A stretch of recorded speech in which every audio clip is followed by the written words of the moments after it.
দেশ থেকে বিদেশ, খেলা থেকে বিনোদন, সব ধরনের খবর নিয়ে আমি মিঠু শুরু করছি নজরে দুনিয়া। লেক ভিউ হাসপাতাল, সময় অসময় সব সময় আমাদের পরিষেবা modular OT, paediatric surgery, plastic surgery, general surgery, neuro surgery, urology, gastroenterology, gynaecology, orthopaedic, ENT, chest সমস্ত অভিজ্ঞ চিকিৎসকদের দ্বারা চিকিৎসা করা হয়। সর্বোন্নত আইসিইউ, এইচডিইউ, প্যাথোলজি, সমস্ত রকমের USG, CT scan, X ray, FNAC, biopsy, tapping. শুধুমাত্র আমরাই পারি স্বল্প মূল্যে অত্যাধুনিক প্রযুক্তির চিকিৎসা। কলকাতা ও হায়দ্রাবাদের বিশেষজ্ঞ চিকিৎসকদের সুপরামর্শ, নিজস্ব ফার্মাসিতে 20% ছাড়ে ওষুধ। প্রতি রবিবার প্রসূতি মায়েদের বিনামূল্যে ইউএসজি পরিষেবা। ঠিকানা লেক ভিউ হাসপাতাল, লালদিঘি মোহনা বাসস্ট্যান্ডের পিছনে, বহরমপুর, মুর্শিদাবাদ।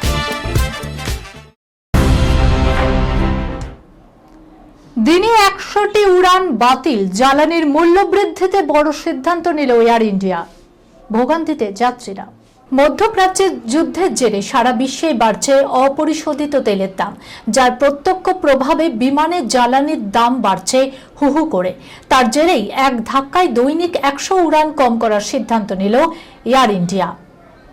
টাটার মালিকানাধীন এই উড়ান সংস্থা জানিয়েছে, প্রতিদিন প্রায় 100টি ফ্লাইট কমানো হবে দেশীয় ও আন্তর্জাতিক দুই ধরনের রুটে। সংস্থার তরফে জানানো হয়েছে, এই সিদ্ধান্তে যাত্রীদের যে অসুবিধা হচ্ছে তার জন্য এয়ার ইন্ডিয়া দুঃখিত। দিন কয়েক আগেই এটিএফ এর মূল্য বৃদ্ধির ধাক্কা সামলাতে কেন্দ্রের দ্বারস্থ হয়েছিল উড়ান সংস্থাগুলি। তবে এবার তাদের তরফে পদক্ষেপের আগেই উড়ান কমানোর সিদ্ধান্ত নেওয়া হয়েছে। এয়ার ইন্ডিয়ার তরফে জানানো হয়েছে, ধাপে ধাপে উড়ান কমানো হচ্ছে। যাত্রীদের বুকিং সেই অনুযায়ী সমন্বয় করা হবে, টিকিটের টাকাও ফেরত দেওয়া হবে, প্রয়োজনে ফ্লাইট রিশিডিউল করা হবে। সংস্থার দাবি, যাত্রীদের যাতে কোনোভাবেই সমস্যা না হয় তা নিশ্চিত করতে গোটা ব্যবস্থাটি যথাযথভাবে দেখভাল করা হবে। একই সঙ্গে এয়ার ইন্ডিয়া জানিয়েছে, এই পরিস্থিতিতে নতুন করে ভাড়া বাড়ানো হবে না। 2 বছর ধরে যৌন হেনস্থা, আপত্তিকর ভিডিও রেকর্ড, ব্ল্যাকমেল, অতিষ্ঠ হয়ে লিভ ইন সঙ্গীকেই খুন তরুণীর। নির্যাতনের শিকার হয়ে লিভ ইন সঙ্গীকে খুনের অভিযোগ উঠল এক তরুণীর বিরুদ্ধে। চাঞ্চল্যকর এই ঘটনাটি ঘটেছে উত্তরপ্রদেশের বিজনোরে। অভিযোগ, দীর্ঘ 2 বছর ধরে তরুণীকে যৌন হেনস্থা করছিল ওই যুবক। ইতিমধ্যেই অভিযুক্তকে গ্রেপ্তার করেছে পুলিশ। পুলিশ সূত্রে খবর, তরুণীর নাম শোভা। 2011 সাল থেকে সত্যেন্দ্র নামে এক যুবকের সঙ্গে তার বিয়ে হয়।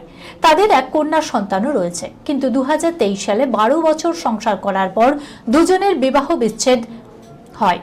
এরপর 2024 সালে অনুজ কুমারের সঙ্গে শোভার পরিচয় হয় এবং তারা একসঙ্গে থাকতে শুরু করে।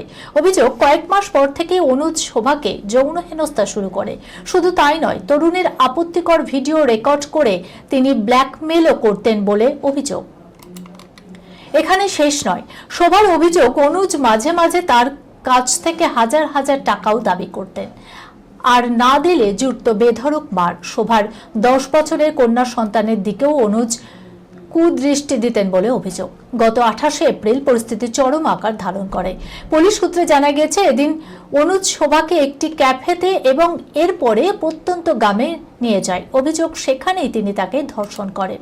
আর সহ্য করতে পারেননি শোভা, সেখানেই অনুজকে গুলি করে খুন করে। বর্তমানে তিনি জেল হেফাজতে রয়েছে। ছাদনাতলায় দাঁড়িয়ে বর, ছুটে গিয়ে প্রেমিকের গলায় মালা কনের, বিয়ে বাড়িতে হুলুস্থুলুস। হিন্দু শাস্ত্র মতে বিয়ে হলো 7 জন্মের বন্ধন।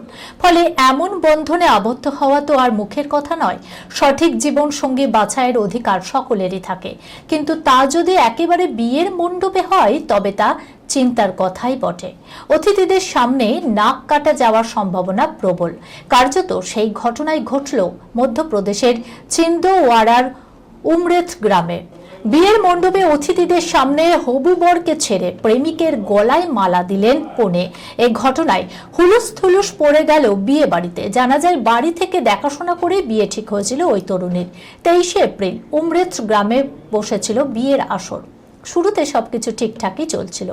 অতিথিদের উপস্থিতিতে বর কনেকে বসিয়ে শুরু হয় মন্ত্রপাঠও। এরপর দেখা যায় লাল বেনারসি পরে বিয়ের রীতি পালন করছেন কনে। নিয়ম মেনে আসে মাল্যদান পর্ব। ঠিক সেই সময় দেখা যায় মালা হাতে ছাদনাতলা থেকে নেমে দৌড়াচ্ছেন কনে। কি ঘটতে চলেছে তখনও বুঝে উঠতে পারেননি কেউ। সকলকে চমকে দিয়ে অতিথিদের ভিড়ে দাঁড়িয়ে থাকা এক যুবকের গলায় মালা পরিয়ে দেয় কনে। তিনি ওই তরুণীর প্রেমিক। বিয়ের আসরে সঙ্গে সঙ্গে হুলুস থুলুস বেঁধে যায়। ওই যুবককে ধরে বেধড়ক মারতে শুরু করে কনের পরিবার। শেষে সেখান থেকে তাড়িয়ে দেওয়া হয় যুবককে।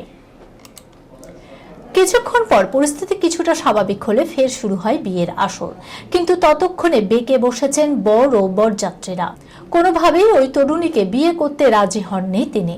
শেষ পর্যন্ত ভেস্তে যায় বিয়ের আসর। অনন্যাকে ভুলে তারা সুতারিয়ার সঙ্গে প্রেমে হাবুডুবু আশিকি আদিত্যর।